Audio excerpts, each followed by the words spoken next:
নমস্কার, আমার আপনজনেরা, রুদ্রবার্তা টুডেতে আপনাদের সকলকে স্বাগত জানাই। আমি রুদ্রপ্রসাদ ব্যানার্জি। হঠাৎ করে এই রাজ্যে, মানে আমাদের রাজ্যে তৃণমূল কংগ্রেস যারা এই সরকার চালাচ্ছে তাদের মধ্যে একটা আতঙ্ক কাজ করছে। যে আতঙ্ক তারা কিন্তু নিজেরাই তৈরি করেছে, নিজেদের গাড্ডা নিজেরা খুলেছে। হয়তো ভাবছেন নিজেদের গাড্ডা নিজেরা খুলেছে, আবার আতঙ্কেও পড়েছে। হ্যাঁ, খুব ধৈর্য ধরে শুনুন, বুঝে যাবেন কিভাবে নিজেদের গাড্ডা নিজেরা খুলে আজকে তারাই আতঙ্কের মধ্যে ভুগছে। আসলে 2026-এর ইলেকশন দেখতে দেখতে এসে যাবে। তার আগে বিহার নির্বাচন, আর বিহার নির্বাচনের প্রাক্কালে এই রাজ্যের মুখ্যমন্ত্রী মমতা বন্দ্যোপাধ্যায় দেখেছেন যে কিভাবে বিহারে ভুয়ো ভোটারদের তালিকা বের করা হয়েছে এবং নাম বাদ গেছে, এবং এই নাম বাদ দেওয়ার ব্যাপারটা কিন্তু এবার পশ্চিমবঙ্গেতে ঢুকছে। এবার আপনাদের বলি, আমি প্রথমে বলেছিলাম যে নিজেদের গাড্ডা নিজেরাই খুলেছে। তার কারণ কি? কারণ হচ্ছে, আপনাদের নিশ্চয়ই মনে আছে, আমি জানি আপনাদের মনেও আছে, সেটা হচ্ছে মমতা বন্দ্যোপাধ্যায় একটা কথা বলেছিলেন স্টেজে দাঁড়িয়ে। কি বলুন তো? তিনি বলেছিলেন যে এই রাজ্যে গুজরাট থেকে বহু লোককে ঢুকিয়ে দেওয়া হচ্ছে, অমুক জায়গা থেকে ঢুকিয়ে দেওয়া হচ্ছে, চারিদিক থেকে ঢুকিয়ে দেওয়া হচ্ছে, অর্থাৎ এক একটা মানুষ এখানে ভোট দিচ্ছে, মানে ভুয়ো ভোটার ঢুকিয়ে দেওয়া হচ্ছে। যার জন্য মমতা বন্দ্যোপাধ্যায় নির্দেশ দিয়েছিলেন তার দলের সমস্ত নেতা মন্ত্রীদের যে আপনারা প্রত্যেকটা বাড়িতে বাড়িতে যান, খোঁজ নিন।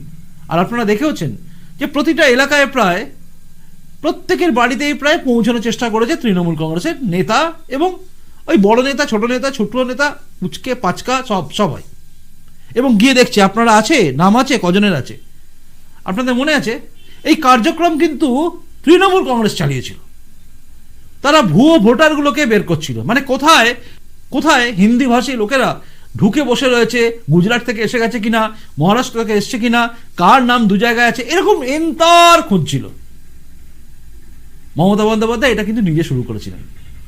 আর দেখুন, অদ্ভুতভাবে নির্বাচন কমিশন যখন, জাতীয় নির্বাচন কমিশন যখন কাটছাঁট করছে যে অনুপ্রবেশকারী সমস্ত লোকেরা এই দেশের মধ্যে ঢুকে আছে, তারা ভোটার হয়ে রয়েছে, তাদের যখন চিহ্নিত করা হচ্ছে, ভুয়ো ভোটারদের ছাঁটা হচ্ছে, পার্টিকুলারলি প্রত্যেককে প্রমাণ দিতে হবে যে তারা সত্যি এখানকার নাগরিক বলে। যারা দীর্ঘদিন ভোট দিচ্ছেন তাদের ক্ষেত্রে নয়, যারা হঠাৎ করে ভোটার হয়েছেন।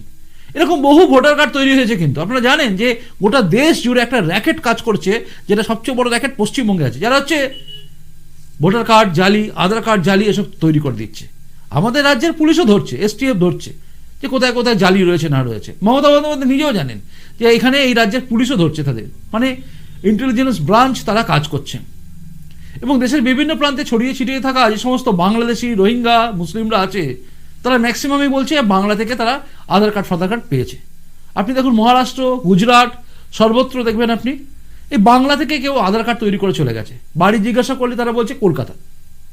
কলকাতা কোথায় তাই জানে না, কিন্তু কলকাতা বলে দিচ্ছে, আসলে আধার কার্ড তৈরি হয়েছে। এরকম বিভিন্ন ভিডিও সোশ্যাল মিডিয়া আপনি পাবেন, এক্স হ্যান্ডেল থেকে শুরু করে ইউটিউব, ফেসবুক, সব জায়গায় আপনি পাবেন যে কীভাবে একের পর এক জায়গায় যখন সাধারণ মানুষ বা কোনো আমাদের মতো কোনো ইউটিউবার, সাংবাদিক যারা আছে, তারা জিজ্ঞাসা করছে যে আপনি বলুন তো, ঘুম নিয়ে গিয়ে আপনি কোথা থেকে এসছেন, বলছে বঙ্গাল সে আয়া। বঙ্গাল কা কাহা সে আয়ে? কলকাতা, নদিয়া। মানে এই যে কথাগুলো বলছে, তখনই বোঝা যাচ্ছে যে অ্যাকচুয়ালি এরা পশ্চিমবঙ্গের মানচিত্র সম্বন্ধে জানে না। আর তখনই তাদেরকে একের পর এক ধরছে, এবং তারা কিন্তু আধার কার্ড দেখাচ্ছে ফলস, নকল, আপনারা জানেন। তো সেই ঘটনাগুলো যখন ঘটছে বিভিন্ন প্রান্তে, তখন কিন্তু এই দেশে জাতীয় নির্বাচন কমিশন একদম ঠিক করে নিয়েছে যে কোনো অনুপ্রবেশকারী ভুয়ো ভোটার তারা আমাদের ভোট দিয়ে আমাদের ভারতবর্ষে যে রাজনীতি, ভারতবর্ষে আমরা যে চিন্তা ভাবনা করব, তার নিয়ন্ত্রণ বাইরে থেকে এসে কেউ করবে, এটা মানা যায় না। আমি আপনাকে একদম পরিষ্কার করে বলছি কেন আপনাদের কাছে, কেন আমাদের কাছে এটা একটা ভয়ঙ্কর ব্যাপার যে এই যে বাইরে থেকে লোকেরা এসে যাচ্ছে। ধরুন আপনার এলাকায় আপনি জানেন ক বাবু, মানে ক বলে কেউ দাঁড়িয়েছে, আমি সিম্বল বাদ দিচ্ছি, তো সেই লোকটি কাজ করতে পারবে না, সে ভালো লোক নয়। কিন্তু ক বাবুকে যারা ভোট দিচ্ছে তারা ওই আপনার এলাকায় থাকে না, বাইরে থেকে এসে ওখানে রয়েছে ভাড়া বাড়ি, তারা থাকছে, তারা ওইখানকার ভোটার নয়, তারা ভোটার কার্ড করে ফেলেছে। তারা জানে ক বাবু থাকলে আমি এখানে থাকবো, তো তারা ক বাবুকেই দেবে। আপনি চেষ্টা করেছিলেন খ বাবুকে দেওয়া, ভালো লোক, এ জিতবে, এ জিতলে ভালো হবে, এলাকার কাজ হবে, কাজ করা। সংখ্যা তত্ত্বের জায়গায় দাঁড়িয়ে ওরা খ বাবুকে দেবে না, ক বাবুকে দেবে। এবং ক বাবুকে দেবে, আর আপনার এলাকায় যারা আছে তারা খ গ ঙ এদের মধ্যে ভাগ হয়ে গেছে।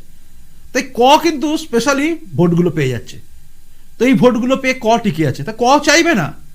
ক চাইবে কি যে ওই জায়গায় ওই সমস্ত লোকেরা যারা তাকে ভোট দিচ্ছে যেখান থেকে আসুক তারা চলে যাক। তো সেটা কিন্তু আজকে ভারতবর্ষের এই পশ্চিমবঙ্গের বুকে এটা একদম কি বলবো, এটা একদম পরিষ্কার হয়ে যাচ্ছে, যেটা বিরোধীরা অভিযোগ করছেন যে এইভাবে অ্যাকচুয়ালি ভোটকে নিয়ন্ত্রণ করছে। মানে আপনার এলাকা, আপনার রাজ্য, আপনার ভারতবর্ষ দেশ আপনি কিছু করতে পারবেন না, বাইরে থেকে আসা লোকেরা তারা ঠিক করছে। আসলে তারা করছে কেন? তাদের একটা হিডেন এজেন্ডা আছে। এই যে রোহিঙ্গা বলুন, বাংলাদেশি মুসলিম বলুন, এদের একটা হিডেন এজেন্ডা আছে। আর হিডেন এজেন্ডা কি? আপনি দেখবেন বাংলাদেশের লোকেরাও বলে গজবে হিন্দ করব, পাকিস্তানের লোকেরা বলছে গজবে হিন্দ করব, সবাই গজবে হিন্দ করবে বা গজা খাওয়ার হিন্দ করবে। তো যাই হোক করবে তারা। তো তাদের লক্ষ্য হচ্ছে দেশটাকে একদম দারুদ ইসলামে পরিণত করা, তাদের লক্ষ্য। এবং তাদের সাথ দেওয়ার জন্য এরা ভারতবর্ষের মধ্যে ঢুকে থাকছে। আর জনসংখ্যার হার যারা বাড়াচ্ছে, মানে যেভাবে ঢুকে ফুলপিল ফিলপিল করে বাচ্চা কাচ্চা করে ফেলছে, তারা চিন্তার বাইরে। রোহিঙ্গা বস্তি বস্তি যেগুলো হয়েছে না, বিভিন্ন জায়গায় দেখবেন রোহিঙ্গা বস্তি হচ্ছে, অনেকে অভিযোগ করছে, চারিদিকে ভিডিও আপনি দেখবেন সোশ্যাল মিডিয়ায় ছেয়ে গেছে। একটা বাড়ি 4টে বাচ্চা, একটা বউ 4টে বাচ্চা, তারপরে আরেকটা বউ তার 4টে বাচ্চা, এরকম 4টে করে কতগুলো বাচ্চা আছে, কতগুলো বউ আছে আমরা নিজেরাও জানি না। তো এরকমভাবে সংখ্যা বাড়িয়ে চলেছে তারা। বাংলাদেশ যারা রোহিঙ্গাদের রাখতে দিয়েছিল, মানে বাংলাদেশ যেহেতু মুসলিম কান্ট্রি, তারা বলেছিল রোহিঙ্গা এসে থাকুক, কিন্তু কক্সবাজারে যা পরিস্থিতি হয়ে গেছিল তারপরে তারা বলেছে রোহিঙ্গা খেদাও। তারাও কিন্তু চাপের মধ্যে আছে, মানে যেভাবে জনসংখ্যা বাড়িয়ে চলেছে চচ্চর করে ঢুকে পড়ছে, এবং তাদের বিভিন্ন রকম অসামাজিক কার্যকলাপ তারা কিন্তু সেখানে করছে, এই দেশে তো করছেই। তাই এরা আমাদের জন্য বিপদ। এবং তারা ভোট দিয়ে যাকে রাখবে, তাদের ভোটে আমাদের এখানে সরকার গঠিত হবে, তাদের কোনো দায় নেই। তারা জানে আমরা থাকলাম, হয়ে গেল, বাচ্চা কাচ্চা হচ্ছে, বড় হচ্ছে, একদিন দখল নিয়ে নেবো, গজবে হিন্দ করে দেবো।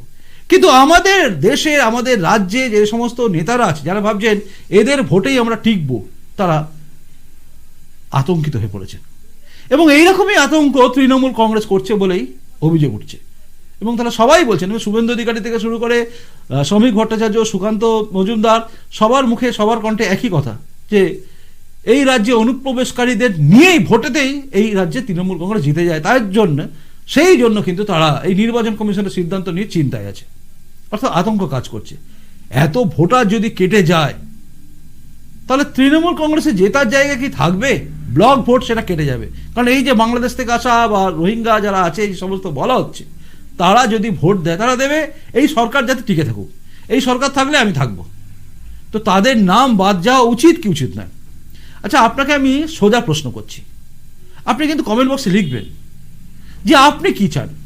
এই রকম ভুয়ো ভোটার যারা এই দেশেরই নয়, বাইরে থেকে আসা লোকেরা, তাদের ভোটার লিস্টের নাম থাকা উচিত? তাদের কি ভোটদানের ক্ষমতা থাকা উচিত নাকি উচিত নয়? জানাবেন। তো এই যে ভোটার যারা দিচ্ছে, ভোট দিচ্ছে, এদেরকে বন্ধ করা উচিত কি উচিত নয়? মানে ভুয়ো ভোটার যে অভিযান চলবে, মানে ভুয়ো ভোটারকে বাছো, বাদ দাও, এটা হওয়া দরকার কি দরকার নয়? দেখুন, যেটা কিন্তু এই তৃণমূল কংগ্রেস শুরু করেছিল, মমতা ব্যানার্জি বলেছিলেন যে গুজরাট থেকে লোক এসে ভোট দিচ্ছে, দিল্লির লোক এসে ভোট দিচ্ছে, বিহার থেকে এসে লোক ভোট দিচ্ছে, এই রাজ্যে ভোটটাকে এইভাবে কন্ট্রোল করার চেষ্টা করছে, এগুলো তিনি বলেছিলেন। তিনি তাদের খোঁজার জন্য লোক নামিয়েছিলেন।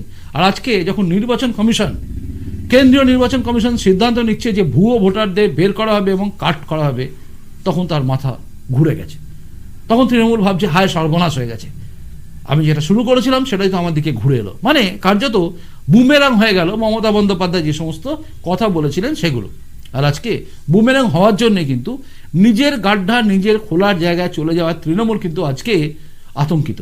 কারণ ভোট, যে ভোটটা তারা ভাবছে যে ব্লক ভোট আসবে, অনুপ্রবেশকারী যারা আছে, যাদের বিরুদ্ধে অভিযোগ করছেন বিরোধী দলের সমস্ত লোকেরা, তো সেই অনুপ্রবেশের ভোটগুলো বন্ধ হলে তারা জিততে পারবেন না।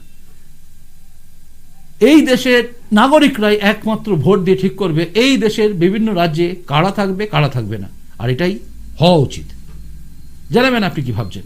আপনাদের প্রত্যেকের কমেন্টস দেখার অপেক্ষা আমি রইলাম। প্রতিবেদনটা ভালো লাগলে লাইক করবেন, আর তার সঙ্গে সঙ্গে শেয়ার করবেন। আর নতুন এসে থাকলে এই চ্যানেলটাকে সাবস্ক্রাইব করবেন, কারণ এইখানে এই চ্যানেলটায় এইভাবে বেশ কিছু আলোচনা হবে, যে আলোচনাগুলো রাজনীতি এবং তার সঙ্গে সঙ্গে আমাদের দেশকে বাঁচানোর জন্য কী দরকার তার মধ্যে থাকবে। কে থাকবেন তো আমার পাশে, আমার আপনজন হয়ে সাবস্ক্রাইব করে। আসি, দেখা হচ্ছে আগামীকাল আবার রুদ্রবার্তা টুডেতেই। নমস্কার, বন্দে মাতরম, ভারত মাতা জয় হোক, জয় হিন্দ।